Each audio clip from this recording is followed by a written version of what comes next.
Hi everyone, it's Jack back with another video. Today I'm going to be talking about 3M stock. This video is inspired by a video that I watched from Everything Money. I'm not normally a great fan of that channel, although I think over on the whole I don't mind the process. I don't particularly agree with all the stocks that they buy and sell, but I think overall I think the process did, and I think it's a reasonably informative channel for the record. So they've bought some 3M stock, or at least one of them has, because they believe it's a really good opportunity to buy blue chip company in a way. That's kind of paraphrasing. You should go and watch the video for yourself. I'll link it in the description, with the caveat that they believe that the stock price could well go down in the coming months, and they'll probably dollar cost average in the meantime. Now I have some different opinions on that. I think if anything it actually looks pretty expensive, the stock, to me right now, even if it is a very low valuation versus historical averages. I'm going to talk you through my reasoning for that and where I think the future for this company is. 3M over the last 5 years has been an objectively bad stock to own, and over the last 10 years it's comfortably lost to the S&P 500 because it's about flat. Last 10 years ago it's about $100, right now it's about $100. Even though now it's paying a near 6% dividend yield, it's still comfortably lost to the market in that time, and it's 50% down in the last 5 years, which is a pretty putrid performance even for a dividend king. Dividend kings often command much higher price earning ratios than their revenue growth really warrants, in my opinion, because of their inherent safety and their blue chip nature. But 3M is really pushing it, in my opinion, and that's why investors have let its P ratio sink down over the medium term. The poor performance in the stock price is pretty much directly tied to mediocre business performance. 10 years ago in 2013, revenue for this business was about 30.8 billion annually. Now 33 billion, very weak compound annual growth rate. In many quarters it has declined. Of course, it had a very rough 2020 early on because of supply chain constraints in China, but in 2022 and 2023 it has been hit very hard with quarterly revenue losses. Down, organic growth down almost 6% in the most recent quarter across most of the business segments. So revenue growth is up around 5% total over the last 10 years, severely losing out to inflation. Free cash flow is not much better. Trailing 12 months free cash flow per share around $5 10 years ago. Right now it's around $6, pretty much flat. Really poor growth there. Price free cash flow for this business has declined over time, but it's pretty much always in the teens, apart from a couple of huge spikes when free cash flow all disappeared in 2020. It's come down from around 17 to around 13 now. That's not overly cheap, in my opinion, for a business that isn't growing revenue, isn't particularly growing free cash flow. Share count is coming down slightly, but this company has a less than par balance sheet, and a lot of that free cash flow just goes straight onto the dividends. While free cash flow per share has remained largely the same, the dividend payout for this business has grew dramatically. So this, instead of being a 10-year chart, this is a 20-year chart, because even since 2013, where the dividend payout was under $2, you're now looking at around $5 per share. That is an absolutely terrific rate of dividend increase, which has obviously treated shareholders very well in the wake of really poor stock price performance in that time. However, they've done decently if you've held from, say, 2005 onwards. You had a $50 stock, so you've had a 100% gain and dividend increase along the way. However, still mediocre performance compared to the S&P 500. And that dividend yield now is thoroughly unsustainable, in my opinion. It's getting on for 100% of cash flow, very high dividend payout ratios above 80%, and free cash flow is about to come under severe pressure. What really wasn't mentioned in the Everything Money video, or not mentioned enough in my opinion, and it's the reason why I couldn't possibly invest in this business right now, is two major spectres that are hanging over this business in the form of lawsuits. One being a producer of PFAS many years ago, so perfluoroalkyl substances, often called forever chemicals. So judges delayed trial on this recently as the parties are eyeing a settlement. The settle number I've seen is around $10 billion. I've seen this floating around the news. That is a significant outlay for this business, in my opinion. Free cash flow, quarterly free cash flow was around 900 million, 10 billion. So you're talking, what, that was like 12 quarters of free cash flow for this business. That's a terrific amount. They're going to have to take on more debt because their net debt position is around $12 billion. They just don't have the cash on the balance sheet to fulfill this. And I see this is just one of the two lawsuits.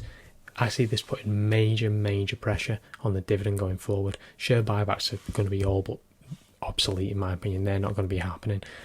the dividend is going to come under severe pressure. That is not a good thing, particularly when many people hold this business because it has its status as a dividend aristocrat and dividend king.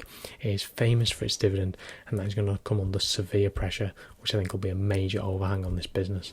Not to mention just destroying the balance sheet. I can see no other way they can get around this other than issuing debt.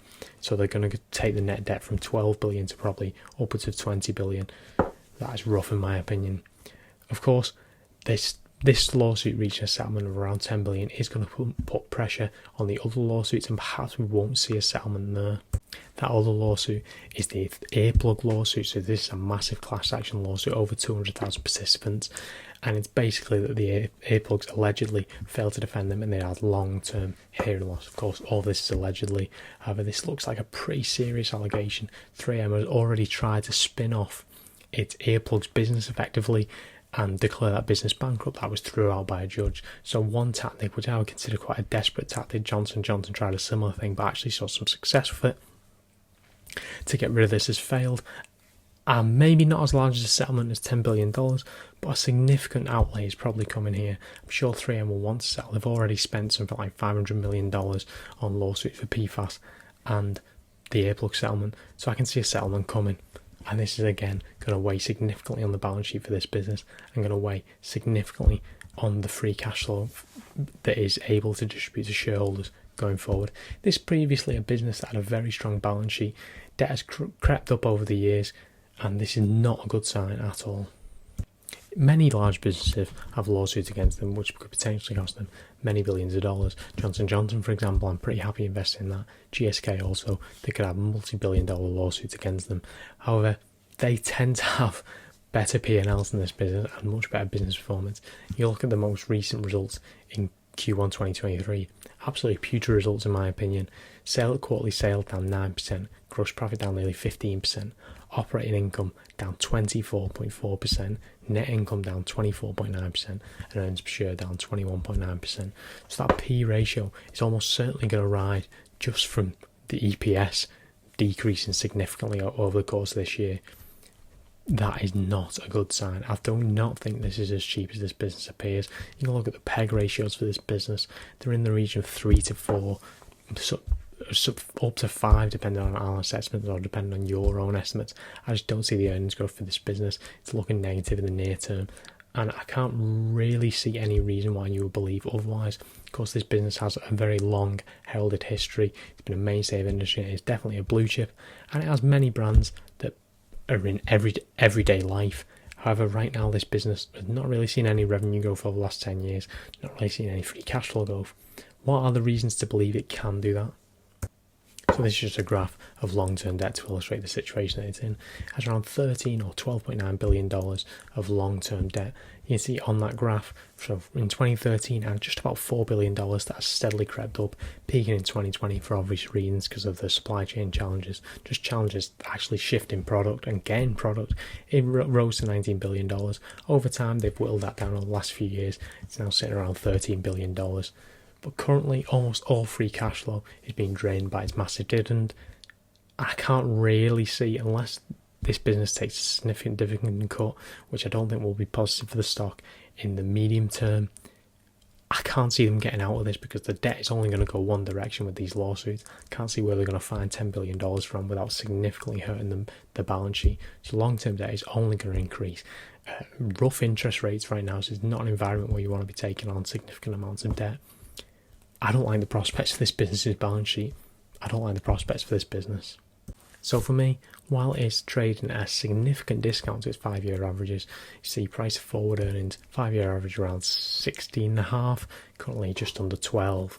Price of cash flow average around 14, currently trading around 10.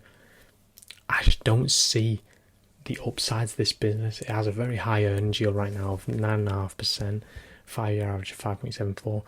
I can definitely see why value investors will be snared by this business, and I think its medium-term prospects, it may be okay. But in the short term, I think this stock is only going in one direction, and that is down. I think if you were looking to buy it, I think it could definitely be purchased cheap. I'm not really sure why Everything Money were buying it at $100. with the expectation that it's going to go down. Why not just wait for it to go down? I don't think this is a generational buying opportunity, and I don't think 3M anymore. It's a fantastic company. But of course, that's just my opinion. Everything Money is, they're intelligent investors, and I'm sure I'll be happy to be proven wrong here, and maybe 3M will solve this and it'll avoid having to sell for a huge amount in the April litigation, and it'll somehow manage to find $10 billion, or it'll dramatically increase its free cash flow or cut its dividend, whatever. I'm sure 3M will survive. But again, this is just my opinion. I think the stock is not really investable for me at this time, and if I were looking to buy this stock, I think I could definitely get it cheaper in the next 6 to 12 months. Of course, that's just my opinion. You shouldn't buy or sell any stock because of my opinion. You should do your own research and due diligence, or talk to a registered financial advisor, of which I am not one, so you should not listen to me. This is meant purely for entertainment and informative purposes. Like and subscribe if you enjoyed the video. Comment down below what you think of 3M, what you think of anything to do with this business, what you think about its short-term, medium-term and long-term prospects. Let me know. I'll see you again next time.